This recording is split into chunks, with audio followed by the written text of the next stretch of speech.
Bonjour et bienvenue dans cette nouvelle vidéo de Budgeconomie.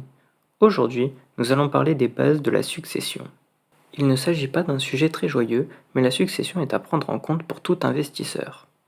Aujourd'hui, nous allons donc voir les règles qui sont appliquées par défaut et je vous présenterai lors d'une prochaine vidéo comment optimiser ces règles afin de réaliser des optimisations. Tout d'abord, voyons dans quel délai la succession peut se réaliser. Pour initier une succession, il faut prendre contact rapidement avec un notaire afin qu'il débute la succession et transmette la déclaration de succession aux impôts. Vous aurez ensuite 6 mois pour payer les droits de succession qui vous incombent. Vous l'aurez compris, les héritiers doivent payer des droits de succession. Mais qui sont les héritiers? Dans un premier temps, il faut faire une distinction suivant la situation maritale du défunt. En effet, si celui-ci était marié, le partenaire est héritier quel que soit le régime matrimonial. Dans le cas où le défunt avait un partenaire de pax ou un concubin, le partenaire n'a aucun droit sur la succession. Si les enfants du défunt sont issus du mariage, alors deux possibilités s'offrent aux héritiers. Soit le conjoint hérite de l'usufruit de la totalité de la succession et les enfants héritent de la nue propriété de toute la succession, soit le conjoint hérite d'un quart de la pleine propriété de la succession et les enfants se partagent les 3/4 restants de la succession. Cependant, si un des enfants du défunt n'est pas issu du mariage, alors la seconde option est obligatoire. Le conjoint hérite d'un quart de la pleine propriété des biens et les enfants se partagent les 3/4 restants de la succession. Si le défunt n'est pas marié, alors ce sont les enfants qui héritent. Et si un défunt célibataire n'a pas d'enfant, alors ce sont ses parents qui héritent.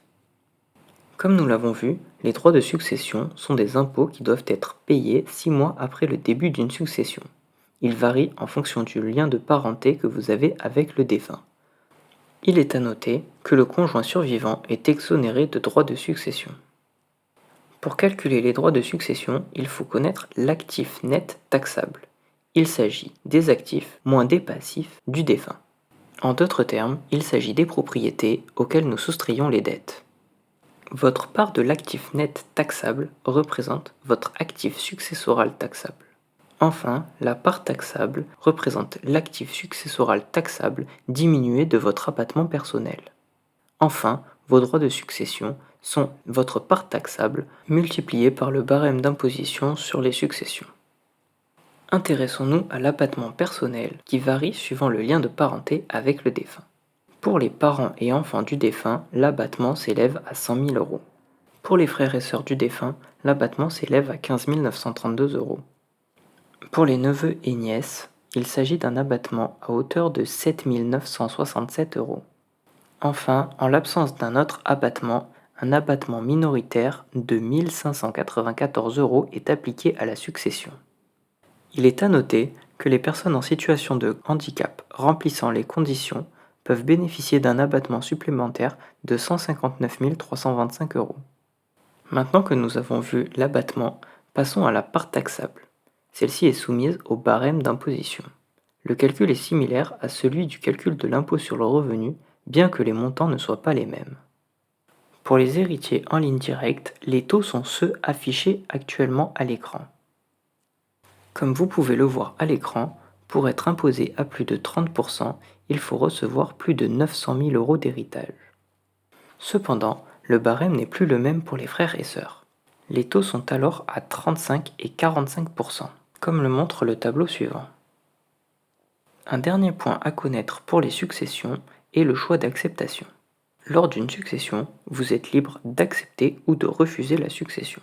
3 choix s'offrent alors à vous.